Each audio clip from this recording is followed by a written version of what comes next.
It's frustrating because when we try to talk about it, we get shouted down. But this is annoying to listen to. I honestly I don't understand anything anybody's even trying to get at. All right, Sydney, don't worry, I got you. I know it's super confusing, but I spent 40 minutes watching this entire debate, so I think we're good. I think I've solved feminism. So before I solve feminism, we have to dive deep into what feminism is about. At its core, it's about racism towards white folk. Literally a white woman from Australia. You live in a bubble. It's about abortions. I'm so proud. Let me beatbox in front of a Planned Parenthood. Yeah, I got murder on my mind. The fact that it's celebrated that murdering children, especially in late-term pregnancies. It's about sexual attraction and also the pay gap. But luckily, I don't think we have to hit up every single topic. I think we just have to hit up the pay gap and sexual desire part. See, most problems are derived from sex and money issues. So once you solve that, all the minor issues just disappear. Let's dig into why they think that they should take these jobs, which is societal sexism. And then also, Department of Labor, all statistics, at least speaking in the US, have found that when compared for the same jobs, there still is a pay gap, particularly when it pertains to race. Because I've heard this argument made over and over throughout my life, from when I was a child to now as an adult. I've heard two viewpoints on this topic. The feminist SJWs all believe that they're getting shorted on their paychecks, which I could see being possible. The people on the normal to the extreme side of the argument say that men just work harder and they make more money. However, recently I've thought really deeply about this topic. I don't think any of these two viewpoints are exactly right. I've worked at many offices throughout my life, in various industries, from finance to tech to marketing and books. I noticed something strange. In any of these offices, I didn't quite see too many guys there. It was usually mostly girls, like sometimes 70 to 95% women. If there were guys, they were usually in manager positions, but everyone else were usually women. And all the men I knew in my personal life weren't really working. They would just spend their days jobless, playing video games all day and all night, living rather unproductive lives.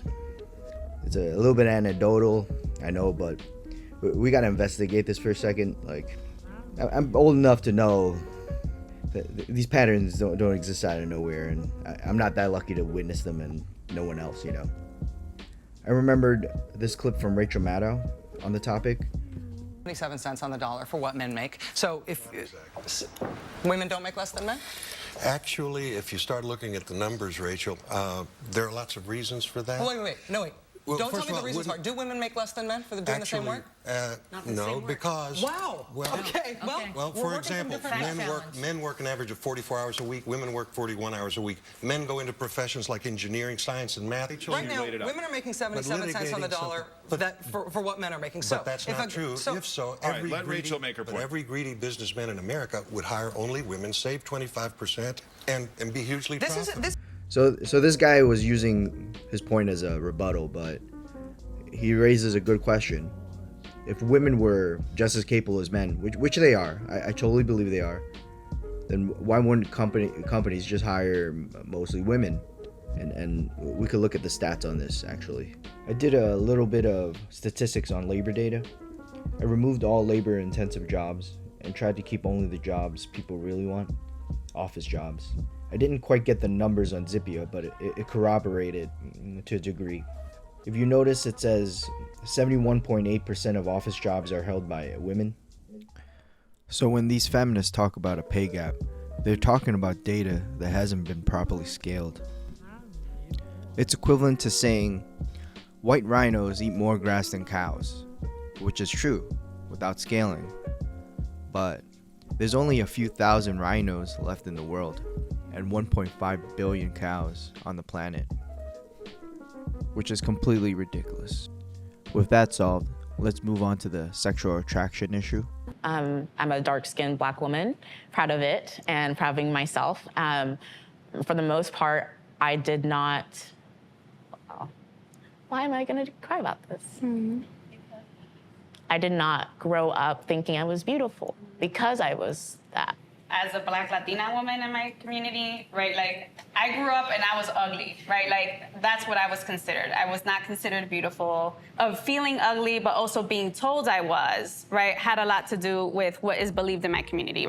So I notice a big part of the feminist movement is about changing what people find attractive. Almost sometimes guilt-tripping people. To what end, I'm not sure. But I do feel for these two ladies. I understand what it means to not be desired. And a tear goes out for them. I think everyone should feel compassion and love in this world. But I don't think the approach in changing attraction norms will be successful. It's just highly unlikely. There's a lot of shame and disdain for the passport bros movement, where men travel the world to find women. This attitude towards the movement is deeply rooted in desperation of a shrinking sex market for both parties. But there's a lesson to be learned here. I think for women who can't seem to find love in their respective countries, I see no reason why they shouldn't behave the same and travel the world. There are like 7 billion people on the planet. I'm sure there's someone for them. They could be hitting up beefcakes from Jamaica, drug lords in Mexico, and pirates floating in the 7 seas. And they shouldn't be limited to their nation's population. If they're willing to make such concessions, just as some men have found a solution to their problems, I think some women could do the same, just the same. It's okay to accept the competition is just too great here, and you can't beat them all. It's not defeat, it's just a better and happier world for yourself. There you go. I've debunked and solved the issue of the pay gap and sexual desire. But the truth is, there's also a lot of ego in the feminist movement, where questions and inherently solutions aren't allowed. I just feel like in places, as an ally, in places where there's no understanding, we can just respect and not really, like, our opinions don't fucking matter. If women really cared about beauty standards, like the obesity rate wouldn't be what it is. But what Let's about try you? to attain the But if we can get to maybe 1, 2, maybe 100 people and change their minds, we might be able to get somewhere. I propose we begin the 5th wave of feminism. Women and men are equal and more so. I think I've proven this to some degree or another. In the 5th wave, we disband all forms of feminism so that we, the people, humanity, can finally live in peace and love.